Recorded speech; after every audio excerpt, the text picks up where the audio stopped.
शैतान से आई। तुम्हें क्या लग रहा है शैतान कुछ नहीं कर रहा है? तुम्हारा मन खाली होगा। शैतान बहुत व्यस्त है। शैतान बहुत व्यस्त है और तमाम तरह के मुहावरे निकाल रहा है, लोक कथाएं निकाल रहा है, लोक संस्कृति निकाल रहा है। ये सब और कहाँ से आ रहे हैं? इतने सारे लोग हैं जो इतनी बुद्धिमानीपूर्ण बातें करते रहते हैं। तुम्हें क्या लग रहा है उनको वो सब बातें कौन सिखा रहा है? धर्म ग्रंथों ने तो सिखाई नहीं, पीरों पैगंबरों ने तो सिखाई नहीं, पर लोगों को विश्वास पूरा है कि जो हमें पता हो बिल्कुल ठीक बात है। उन्हें ये सब किसने सिखाया? शैतान के भी ग्रंथ हैं, वो छपते नहीं है, वो टीवी पर आते हैं, सीधे वो लोक संस्कृति का हिस्सा बन जाते हैं। तुम देखो, तुम कहो क्या बात है, गजब। और इतना ही नहीं है, उन बातों को जन साधारण ये भी मान लेता है कि आध्यात्मिक बातें हैं, और फिर उनको रोको, उनको पूछो, तुम कहो कि ये जो अभी अभी आपने बात बोली, ये आपने इतने विश्वास, इतनी श्रद्धा के साथ बोली, ये कौन से ग्रंथ में लिखी है? और हम नहीं कह रहे कि किसी एक समुदाय के ग्रंथ की बताइए, आप दुनिया के किसी भी ग्रंथ में बता दीजिए कि आपने जो बात बोली है वो कहाँ लिखी है, तो अचकचा जाएंगे। वो कहेंगे नहीं नहीं, लिखी तो ज़रूर होगी, क्योंकि इस बात को इतना सम्मान मिलता है, इतनी पूजा होती है, तो ये बात लिखी कहीं ज़रूर होगी। वो कहीं नहीं लिखी है, वो शैतान का उत्पाद है, वो कहीं नहीं लिखी है भाई। और जानते हो हम कितने चमत्कारी लोग हैं, जब हम पाते हैं कि हमारी जो मान्यता है वो किसी ग्रंथ में नहीं लिखी है, तो हम ग्रंथों में तब्दीली कर देते हैं। हम कहते हैं लिखी जरूर होगी, ग्रंथ भूल गया। विवेकानंद के नाम से तुम उक्तियां खोजो इंटरनेट पर कि विवेकानंद ने क्या क्या कहा है, और तुम्हें ऐसी ऐसी चमत्कारिक, हैरतअंगेज, पारलौकिक उक्तियां मिलेंगी। तुम कहोगे ये विवेकानंद ने कहा है। अब ये जिसकी भी खोपड़ी से उठी है, उसको सिद्ध तो करना था ना कि मैं जो सोच रहा हूं वो ठीक है। अब वो अपने नाम से छापे, और नाम है उसका गोबर गणेश। अब वो अपनी उक्ति लिखे, नीचे लिख दे अपना नाम, हाँ, विलायत सिंह चौहान। तो लोग जरा, हाँ, तो क्या करता है, जो उसके दिमाग का कचरा है वो लिखता है, और नीचे नाम किसका लिख देता है? विवेकानंद का। और ये कह के उसने इंटरनेट पे चढ़ा दिया, और दिमाग सबके गोबर गणेश जैसे ही है। तो विवेकानंद की असली बात अब पीछे रह गई। गोबर गणेश की जो बात हो सबको बहुत पसंद आई, क्योंकि दिमाग सबके गोबरी गणेश जैसे हैं। अब विवेकानंद ही बदल गए।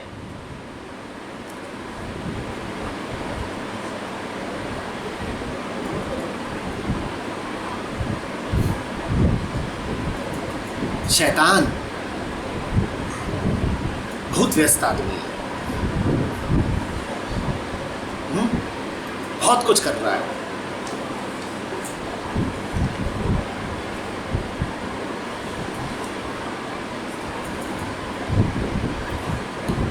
ज्यादातर बातें, तुमको सावधान कर रहा हूं, जो तुम पूजनीय समझते हो, न किसी साधु ने कही, न किसी संत ने कही, न किसी सूफी ने कही, न किसी अवतार ने, न किसी पैगंबर ने।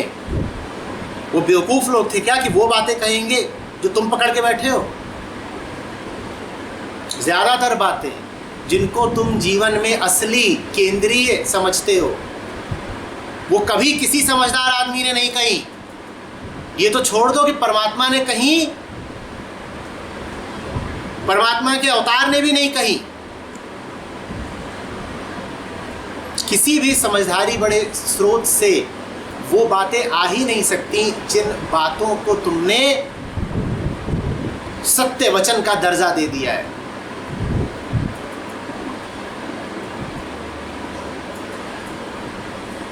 प्रयोग करके देखो।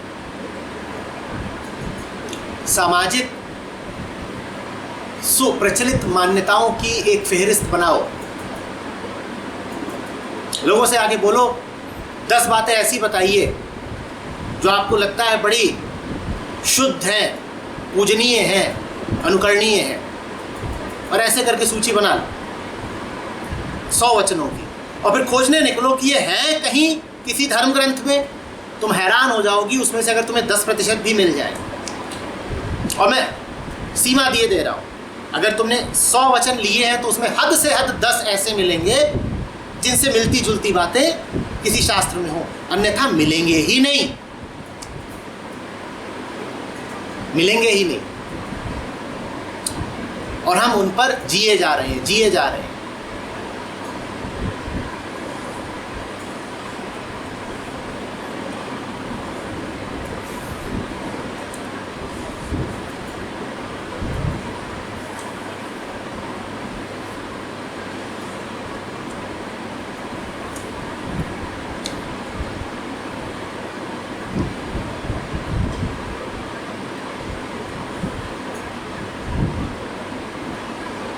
मौलिक होने से लोगों को लगता है डर।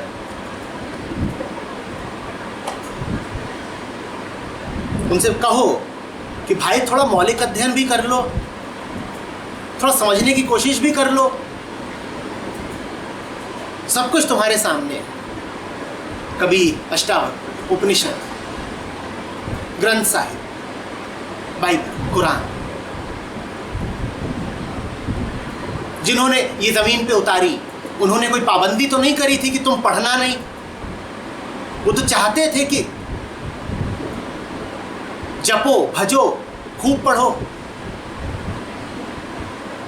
तुम स्वयं क्यों नहीं देख लेते? तुम जैसे ये कहोगे कि जरा स्वाध्याय करें, जरा आपकी मौलिक दृष्टि हो, तो लोग कतराएंगे, पीछे हट जाएंगे। दोनों बातें, एक तो आलस और दूसरी बात यह कि पता है कि अगर पढ़ा तो जिंदगी बदलनी पड़ेगी, अपने ढर्रों को टूटता देखना पड़ेगा। तो कौन पढ़े? इससे अच्छा है कि कुछ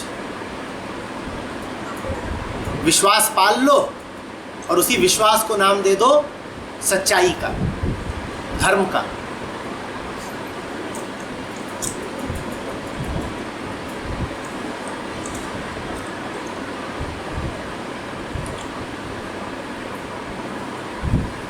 कबीर कहते हैं, दुनिया अजब दीवानी हो, मेरी कही एक न मानी हो। वो तो खुद ही कह रहे हैं कि दुनिया हमारे कहे पे तो नहीं चलती। तो बात साफ है, दुनिया कबीरों के कहे नहीं चलती तो किसके कहे चल रही है? अब शैतान के ही कहे चल रही होगी। कबीर तो खुद बोल गए, मेरी कही एक न मानी हो। तो उनकी तो नहीं मान रहे हो, तो किसकी मान रहे हो? शैतान की मान रहे हो। साचे को मारन धावे, झूठे को पतियानी।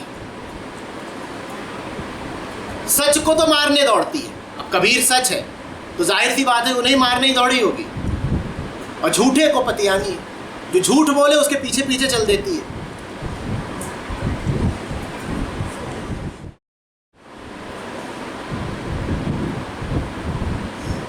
तो बड़ी गड़बड़ हो गई।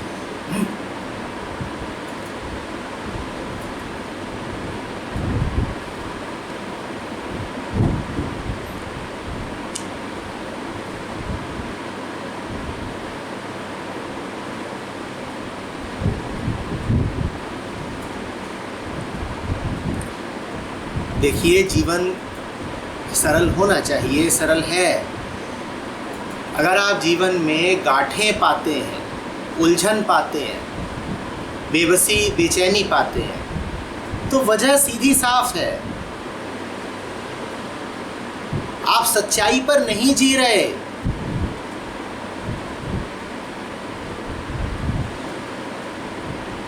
जो आदमी सच्चाई पर जी रहा है उसकी जिंदगी में रिजुता होती है। सुंदर शब्द, रिजुता, समझते हो? सीधा, सरल, एकदम से जैसे पेड़ की पत्ती। वहां कोई राज है छुपा हुआ?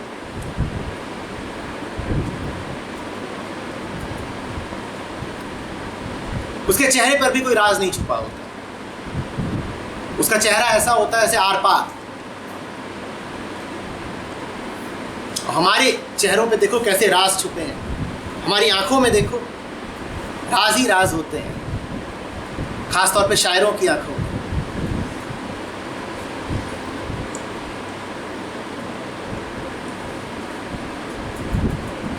आपकी आंखों में कुछ महके हुए से आपसे भी खूबसूरत। मजे आ गए, हंसी।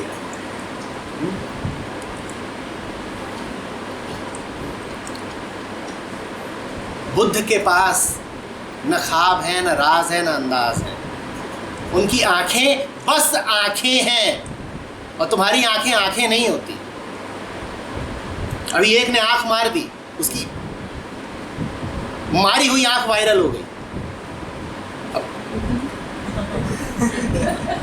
असद को तो पता ही होगा।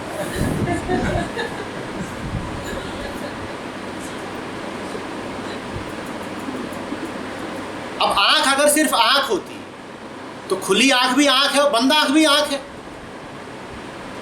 पर बंद आंख सिर्फ बंद आंख नहीं थी। उसमें तो राज था, और वो राज ऐसा तो सब समझते थे राज क्या है। समझते ना होते, राज अगर वास्तव में राज होता तो इतने लोगों को खास कैसे हो जाता। वो राज ऐसा था जो बिल्कुल राजफाश था। वो आंख नहीं थी, वो काम कृत्य की सहमति थी। आंख मारना माने कामुकता को प्रोत्साहन भी और सहमति भी। खूब फैल गई। बुद्ध की आंख सिर्फ आंख होती है। आंख माने आंख, सरल, स्वच्छ, सीधी दृष्टि। जो बात है सो है, कोई छुपी हुई बात नहीं है कि मुस्कुरा रहे हैं और नैन मटक्का हो रहा है और आंखों ही आंखों में इशारे चल रहे हैं। आकाश कोई इशारे मारता है तुमको? हाँ? आकाश का होना ही बड़े से बड़ा वक्तव्य है। वो इशारा क्या दे तुम्हें?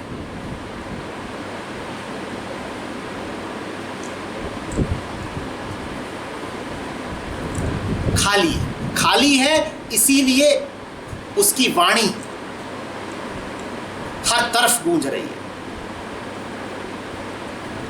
साइलेंट इलोकेंस, चुप है इसीलिए न जाने क्या क्या बोल रहा है। हम तो 50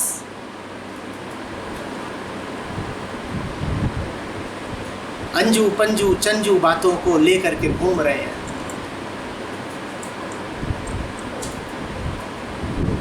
और बातें ऐसी हैं जो मुंह से कहते ला जाती है, तो फिर इशारेबाजी चलती है। शर्माना क्या होता है? यही तो है, मुंह से बोलते लाज आती है, मन में रखते लाज नहीं आती। यही शर्माना है।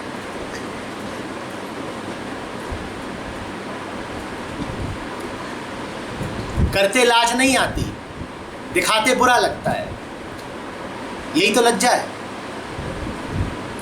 चुपचाप अंधेरे में हो जाए कोई बात नहीं, जग जाहिर हो गई तो चोट लगेगी। इसको लज्जा कहते हैं।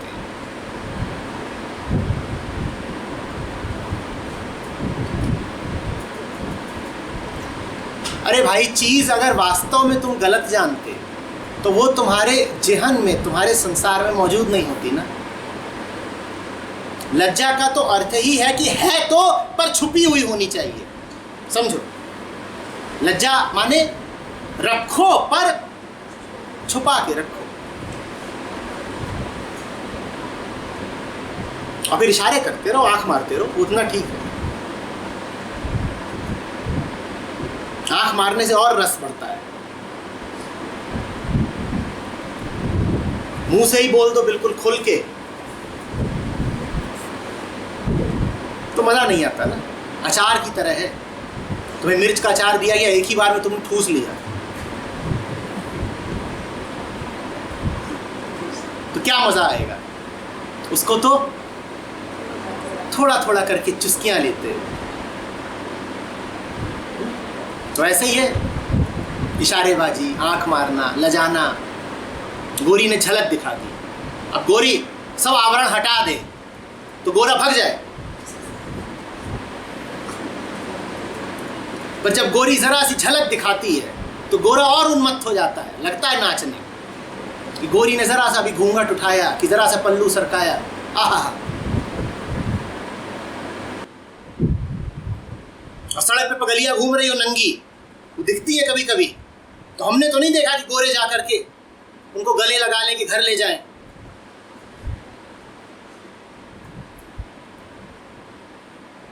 घूंघट के जरा सा उतरने में, चितवन के जरा सा खिलने में जो रस है वो पूर्ण अनावृत्ति में कहां। ये लाज है।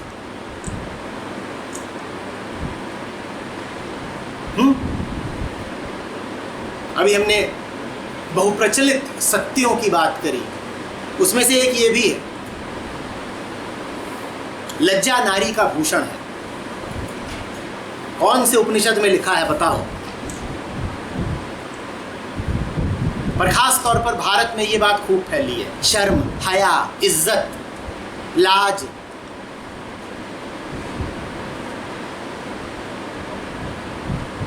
किसी को गाली देनी है तो बोल दो बेहया, निर्लज्ज।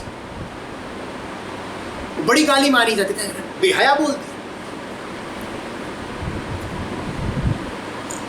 और ये नहीं समझ में आता है कि ये बात पुरुषों ने ही कही होगी कि नारियों को लजा के रहना चाहिए, क्योंकि अचार की चुस्की लेने में बड़ा मजा है।